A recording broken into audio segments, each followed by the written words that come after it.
Eu venind din familia ortodoxă, Așa, neavând pe nimeni la biserică, n-aveau voie să mă boteze. așa. Parcă cumva nici eu n-aveam voie să merg acolo. Dar am mers ajutat de un coleg, da, de liceu, clasa 10-a, și apoi cu mama mea împreună am mers la Casa lui Dumnezeu, am înțeles planul lui Dumnezeu, a trebuit să dăm ca un fel de declarație. Cumva că declarăm că ieșim din cultul ortodox ca să fim acoperiți, știți, cu toate că n-aveam 18 ani.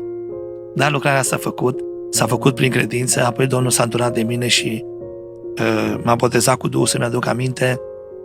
Am mers cu frații de la Oțelul Roșu la Lugoj, aveam o bună legătură, strânsă legătură cu frații de la Lugoj. Pe atunci păstor era fratele Ștefan Neag.